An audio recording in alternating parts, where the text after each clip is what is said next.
Bato domingi balandi tindika na bete bonza kaibele pamba tenga iwa bino kasala bongo kuna kusela bino musala na bomesano ndenge na mesana kusela bino musala na ndenge na mesana kolba pona Kongo to lobaka kaka pamba te Kongo ango eza biso nyonso musala na biso bikoloba mandoki na biso pona kobundela Kongo eza kabe maloba biso bapandisango me malobo to bapela ta bosolo to ngaka kobuka lokutate pamba te lokutate ko komema na place moko ya bungi na yango wana tunga kubunga te tunga pe kozala na nzela po to sa musala ngo ezepesa bino biso pe tozala na kimia na bomesana na mesana ko betela bino to ko pesa bino basango ya mboka lelo to ko beta penza masolo makasi na kombata moko ya makasi héritier za pimenanga mais avant na pesa ye maloba na kolinga na pesa bino mo message moke oyo Christopher Ngo société civile a souhaité ki bato ane malamu kwamba te alobi ete touti na ane moko ya makasi 2019 ezaki ane moko ya bitumba ezaki ane moko ya victoire na ane oyo mokonzi beton azwaki bongo bokonzi bango babundelaki na bangonga to mikolo ebele mwana mboka Christopher Ngo toyebi société civile moko kaka ozaka na Kongo ebundelaka penza Kongo na bosolo bango balukaka bibonga te na minute soto kobeta masolo ya bibonga bato baweleli bato bazoki ba misusu kutu soki balongole le bonga lobi ete akoni misusu mokonzi beton te lokola bandekolisanga bonganga ntango balongole nde andimi te vérité soki désirine o bango babengaka biso tobengaka be vérité désirine akoluka vérité désirine pamba te balongole ne bonga mais bon Christopher Ngo oyo abundaka mikolo nyonso abunda lelo toyoki kombone na ministère te tokoyoka na bamandataire te mais moto akokontinue kaka kobundela ekolo Kongo en tout cas tolanda ye bongo tozonga. Parce qu'au fond, oui, il y en a qui restent debout, il y a de ceux qui tombent. N'allons pas les oublier. Nous allons observer une petite minute de silence en leur mémoire.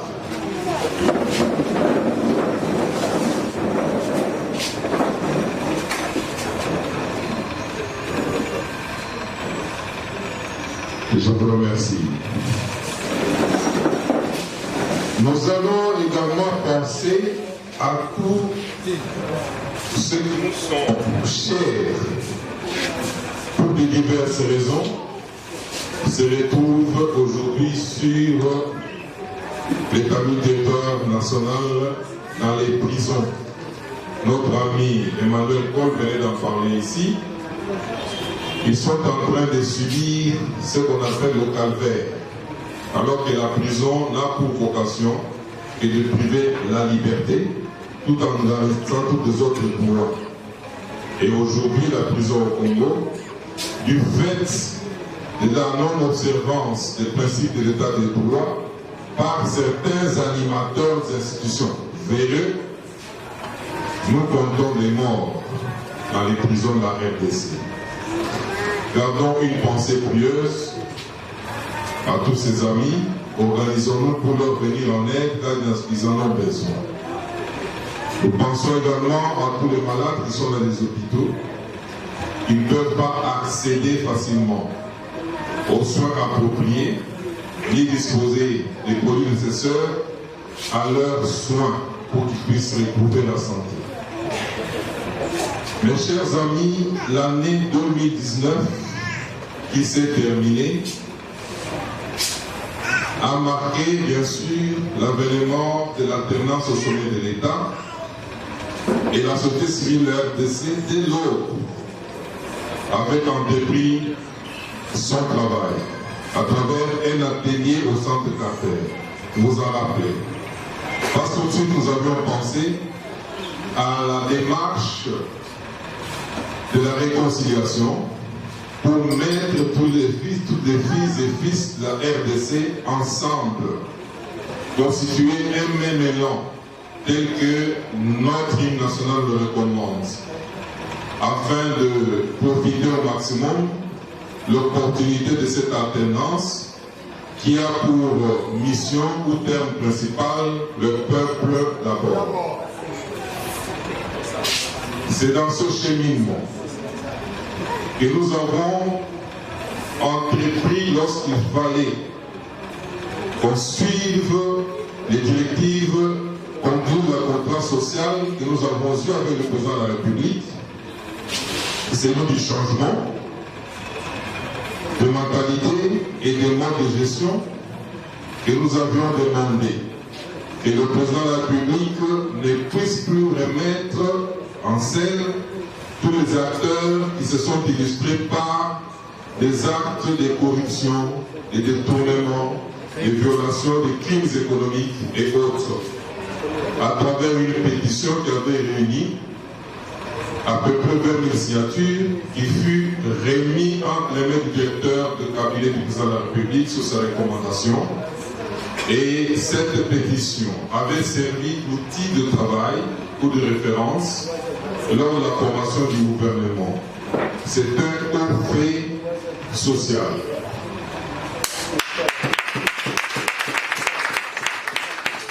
Politique ne peut engendrer des résultats positifs et si le peuple lui-même, souverain primaire,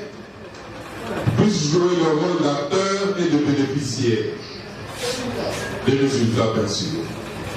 C'est ainsi que cette année, nous allons nous atteler, dès le mois prochain, à travers une démarche dont vous êtes habitués et que je n'aimerais pas déjà dévoiler à ce stade, pour rassembler, mobiliser notre peuple, le mettre debout et le presser pour qu'il puisse prendre, c'est-à-dire se mettre en ordre, de prendre son instinct en main afin qu'il puisse reconfigurer les institutions de la République, notamment les assemblées, l'Assemblée nationale, les assemblées provinciales, dont découlent les différents gouvernements en partant du gouvernement central. C'est à ce prix, chers amis, que nous allons nous mettre en osmose entre le discours du chef de l'État qui a mérité le suffrage le 30 décembre 2018 et nos propres aspirations dont il s'est servi pour attirer ou recueillir notre confiance. Et ce travail ne pourrait réussir qu'avec l'implication de toutes vos organisations, toutes nos organisations. Nous allons également mobiliser tous les amis qui ne sont pas avec nous ce soir et voir l'extérieur, c'est-à-dire la diaspora, parce que nous formons un seul et même corps.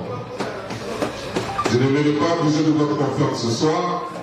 Je voudrais tout simplement vous rappeler que dans notre magistère, les droits de l'homme, le bien-être de nos populations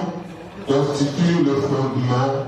de notre société civile de la République du Congo. Je vous remercie. Meilleur jour. Donc, si on a d'abord une société civile de la RDC, le Lengi Basalaki, Milulu na bango pour na kubanda na ane malamu, na ndenge touti na ane ya pasi ya kolela,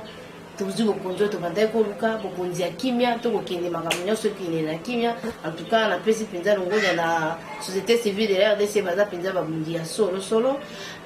Tokoko ba lisusu na héritier les patriotes. Nde tokobeta pe maswaza combattant pe apesaka mwa maloba malamu pe apesaka batoli kitoko apesaka biso pe basango ya solo ya lokuta te mwa na bokarité les patriotes pe so penza mbote pe to ya mbiyo malamu na plateau na biso ya tindika ouais mbote mama journaliste kaka ndenge Ange Alipsi bino wana tozane tobeta masolo vraiment ndenge singelani. Mwana mboka yo okokoyo ekoyebisa na bandeko bayebite waza sous-informé pour waza kabandeko misusu ki opesi basango bwako akomia vraiment merci donc bato baza na posa koyoka bino pamba te kotala penza na gouvernement na biso moto bande kosala mosala lokwa amende mpona komenda bande kobuka lokuta abande kolobela penza Kabila makambo lokuta akodefendre yango mais lelo fatia koréaliser biloko fatia kosala makambo ya malonga mais ekomona na te bilili eza moke nengwana est-ce que yo ozali na message to information ya koyebisa bandeko bakolanda yo?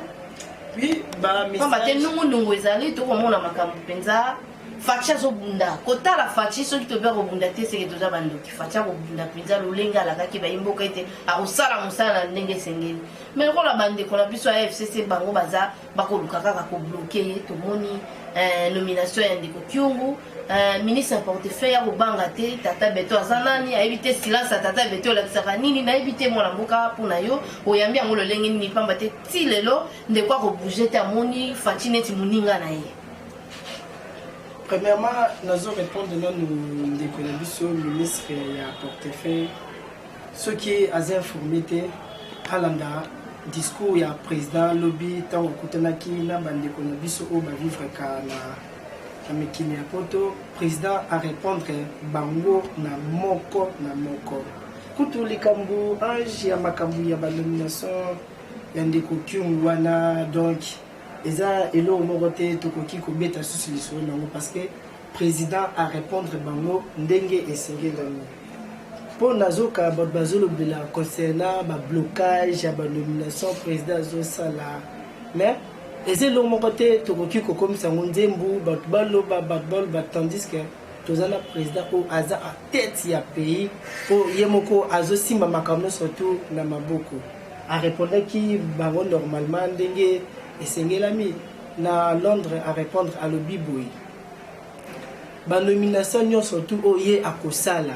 Pe ba action na tout ministre ou tout o akozala na main noire ya ko bloquer ba action ya akozala limogé. Akozala limogé na gouvernement. Donc eza suna débat monté to ko sala c'est ba ministre wana parce que je na ko ebiselo moko ba ministre wana ezateka ke bango moko ba losala na propre volonté na bango. Ils ont amené à Simana Bango. Ils ont amené à Ndeko Kabila auto point à diriger la FCC. Ndeko Kabila auto zanan. Oui. Pour côté Ndeko Kabila paix hasard reconnaissant mon conducteur a batelier na place au CPI à Tike na Kingakati. Na habité même en kozala nani. Mais le problème il y a wana ngai no tebi ke Ndeko Kabila za entouré na batama be makasi. Pour ba ministre bazo couper ça communiquer pas président bazo lo bayete ke ezana batu bazo tia bango ba pression pour na ba ko freiner ba action ya président le dit à clair hier année 2020 a ce qui vient les année ya ba action a ko utiliser juste bic rouge voilà donc ministre non surtout au ko respecter donc au kozala libanda yango discours quoi c'est là qui lobby à répondre bango clair que ministre tout oyo a ko bloquer auto à cause de la telle image a ko bloquer l'action ya rosalini a ko dégager pour les 24 awa eza ngonga et beti ngonga auto zila qui pendant le début tozo komengo après les 24 à la février président de la nomination tokotala yo siko ministre ya ko bloquer donc président a une nomination il qui tient le journal officiel yo soko pour bloquer, il y a déjà sort bic rouge ils a déjà pris pour na aider maintenant surtout ba kozala na ba main noire na sima ya ba nomination ya président. Voilà mboka moi crise des amoki bande pour kolela balobi dollar était komata makambu okini mbininga izaka ka main noire ande koko ba bebisa makambu nyonso to ndenge on mate bino boza ba combattant bo bunda ki penza po kibokondia solo ya kibokondia solo ye mena moli on dirait bo fandi penza bo sa susu eloko te na tina kosunga ndeko to kosunga tata mokambikolo pambate akozala makasa ibete base ezali base nde makambu nde to lobaka nde to misala nde to yebi ke base nde zaka makambu mais base on dirait boza bino na so kwa kolala boko zela kaka misala boko ta na bureau pambate na minute ngongo to koloba bitumba tata mokambikolo ko bunda eza ekokokana na place to uti na ndenge ndenge ko place to uti bande ko ba ko mona ete gâteau ezokende pour gâteau sur ete sika bango bande ko zwa bande ko toka mbongo bande ko anda tambula bande ko sa sese bande ko tambula mbongo mituka boye atomboli akotambula mbongo na kati ya makolo atomboli abwaki bato ba ko yembela e ole ya ko pesa bango misala ya ko bwakila bango mbongo babunda bazokana babomana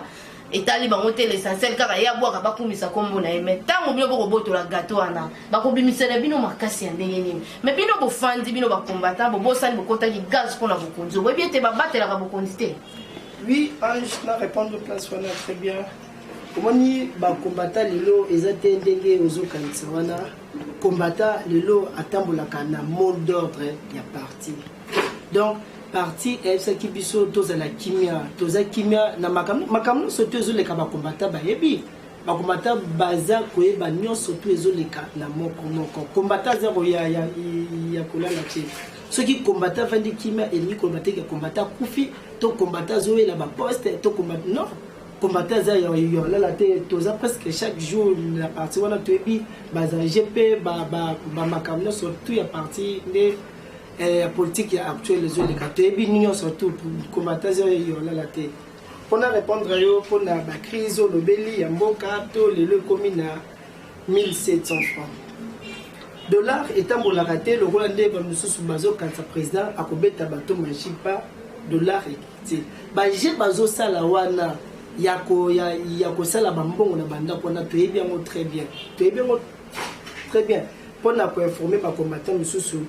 mingi bazar déjà ya kokangama mingi bazar ya kokangama président le baki année ya action donc année ya action eza na ba domaine nyoso même dollar wana kala mingi te bozo sepela kala mingi te bozo sepela donc dollar wana tokozong sango même ata tina 90 eza likambote to marché to ça lokola ba combattant ba mususu donc eza vraiment eloko tokoki ko bondela te na biso. Wana mboka lobi eza lokola tosala bosala lokola bakombata bate pamba te ayebi eloko nini ya kobundela te aza kaka oyo ekebwakeye bao babundaki na faci bototamboli na faci azaka liboso bino na nsima ti faci azwi pouvoir koma obundisaka non se komi kikombata batuka eloko ngo kosekise kosala bi mwa posa koseka na kokamwa pamba te ndeko akobunda yebi ntina abundaka nango te mwana mboka topusani mwa mike mpona koyoka mpe koyeba stratégie na bino mikolo oyo eza lolenge nini pamba te tata mokambe ekolo ape ayaki mpona kolakisa koyebisa bandeko ete biso bacongolais tozonga na bomoto tozongisa mayele na biso ya bomoto na bosoto tolongola mayele na biso na bosoto tokoma mpenza na propriété ndenge autaki kosala lancement ya kini bopeto mais mwana mboka nayebi te bino mpe bakombata bokoki mpe koede chef de l'état bokoki mpe kosala organisation na bino lokola eza ntango ya kotelemela te mais bokoluka bamayele nini ya koakompagne chef de l'état nayebi te bino mpe kaka bofandi na bandako to ndenge nini mpo kini bopeto bandai kala ebandi kala mwa ebandelia esalaki mwa malunga tomonaki mwa kimia mwa mpepepe koti mais eleki kaka 3 semaines soki kaka bakomboli kaka place bakomboli maboki ezotikala nayebi te chef de l'état mpe babanda otambola nasila asolaki solo na madoctas me nakozongela na bino nyonso pamba te bino mpe fo kotikala nango na motu mpo komba ya faci beton eza mpe komba na bino soki afingami bino bolinga te bafinga ye mais sikoyo ya koki kozwa kombo to ya koki kozwa makandidate ya koki kozwa maide te ya kosangana to ya kosala eloko moko mpona koakompagne ka chef de l'état estce makanisi nyonso wana ya kopesaka bino moko mpe bakombata boza na ide nini stratégie nini bolingi boyeya kolakisa biso mpo ete kinshasa ezonga kala ndenge ezalaka na répondre non na lomango concernant Kindupeto donc eza sabotage ya bagouverneur to ya babourgmestre lokola baza majorité na nini na FCC banéglige kaka Kini Bopeto ekende maloba tata mokonzi ekende na mai na répondre non Kini Bopeto président motu alasaki yango ezalaki koyokana ye na gouverneur na biso Gentini Gobila oyo azala kala bandeko mosusu baotunda na kata mosusu na bakisasu bandeko baolandaka biso baotundanga soki président ya assemblée provinciale Bodempo yakenda wapi soki nani oyo ya Matete nani vice ya Ngobila akenda wapi Nerombungu akenda wapi Ngobila baotuna pe Ngobila akenda wapi donc bada basala lancement wana bakota na bandako bafanda na bango balala pongi oyo tata Tshisekedi ayebisaka biso mundela ida kabia na poste la pongi ya babebe donc balala pongi ya babebe si lelo to comprendre te Kini Bopeto komi wapi Nerombungu mwana ya Kisenso asala Kisenso simba kata musa kundaka mo bibembe na ebite bamayela nezaka pona osala ba stratégie ba votaka o kaka na batango wana po nzelo kenda na Kisenso wana libosa komi wana mais na ebite libuluma nzengele kosa salité mai moko ya kosakana te soki ni bopeka wana eza mpo basimbisa faci touche to basala ete alobaka makambo asalama te parce que akoki koloba mais eza na bato fo basala to bato balandela yango mais bino mpe soki bofandi bona stratégie moko te ya koaccompagne chef de l'état nayebi te bandani baosalela bino omoni kini bopeto wana mama ezali eloko moko ezalaki préparé président azalaki na bolingo ya mboka ya kolanse baaction ya kini bopeto wana mais moto esengelaki aexécuta yango eza ye gouverneur ya ville de Kinshasa Gentini Ngobila oyo akozala calamité dégagée ntango président alansaki yango apesaki badisposition nyonso tout voire même afinançaki kini bopeto wana mais lelo kini eza na bosoto koleka même liboso kini bopeto yango donc etikali nango kaka ya maloba po Gentini Ngobila azosala eloko moko te na nomination ya babourgmestre oyo aseleli biso surtout na koloba ndeti na lemba bafulu ekomi partout eloko moko tokoki jamais kondima jamais lemba oyo toyebaka mais Gentini Ngobila il faut kende ye même kozala la poste oyo azelana ezalaki elo moko préparé donc mutu moko te azalaki na volonté que Gentini Ngobila azala na place oyo yo moko oyebi baje FC sasali ti lelo batieli biso Gentini Ngobila oyo ayebi kini te oyo azalaki na yumbi kuna toyebi makambo oyo asalaki kuna donc na kini awa akoéchoué parce que kala mingi te tokokata ye wana mboka to bakisa susu maloba bandeko bakokoma balobi bamoni pembeni ya tata mokambi kolo bamoni basoda étrangère bamoni basoda yango baza na teni ya biso te lokola ya bana monga balataka basoda yango baza soki ndenge nini toyebi te mwana mboka oyo explike biso eza nini président ntango ezosenga baréforme na baplace nyonso surtout premièrement il faut nous imiter na ye parce que imiter na eza lokola première barrière ya confiance na ye nyonso surtout akotambola na bato oyo biso toyebi na nkombo ya bana mura te bana mura wana toyebi très bien baza kutu basoldat moko bazalaka kutu formé ata moke te ezalaki kaka outi wapi vraiment ange toyebi place bana mura na bauta mingi bazalaki mpe biso te mais lelo nazosepela nazomona unité wana namoni oncle nanga kingani namoni ndeko nanga kingani namoni congolais ezopesanga pasi esengo mingi na motema nasepeli vraiment na action wana to avancer moke mpona toyeba kosécuriser chef de l'état na badomaine nyonso tout ezala ceinture na ye ezala même na politique ezala biso même bacombattant liste na biso eza toujours chef de l'état Patono mingi mwana mboka opesi ya nomala mpamba te bandeko oyo batindi ba photo ba misusu bazo sepela tuka tongai peto yoka pesa na biso malamu pamba te toza na posa bato ba kokengela biso bazala bandeko na biso po soki moto linge loko kosala mosala na bolingo nyonso tala na este kuna armée zalaki infiltré batu babandai kokota ndenge balingi bakobima ndenge balingi bandeko na biso bakokufa na este mais lelo tokobeta tokopesa longonya na tata mokambi kolo pe topesi matondo mingi na FARDC vraiment longonya na bino pamba te bokobundela na intérêt ya mboka mwana mboka na ebite na este kuna okopesa bandeko mwa message to mwa maloba bayoka pamba te na este komi kopesa biso mwa sengo pamba te tokomi kulonga tokolonga liboso ezalaki boye te kala bandeko babanda uta este babeta biso masolo balobi soki batindi komanda kingani bato baza na este bayebi kombo komanda wana mobimba babanda oyo baendeni information banda déjà kouta awa donc ezaki déjà baje ya pouvoir akoboma badeko kuna mais facha lobi bakosimba ta congolais moko te ata mabele ya kongo moko ekende te okotambola nini mpona koluka balkanisation okozwa ngo wapi toki Kabila kende kondima biloko wana engagaki kaka Kabila pamba te na kati ya constitution na biso pesi bango ndingisa wana te donc engagé nation te engagé kaka mutu moko mutu wana fois kende kofuta banyongo na ye moko tata mokambe kolo facha lobi ata mabele ndambu ekokende te pamba te yende mutu akokengela mwana mboka na maloba wa kitoko mokonzi beto apesi biso penda susu esengo ya kozala pembeni na ye pour la makambu ya este donc il est rapide pour nous répondre parce que naza non les songo makasi étant que congolais naza les songo makasi vraiment parce que guerre ya este wana boye biango baje wana ebanda lelote to perdre bande ko na biso ba congolais to koma na ba 12 millions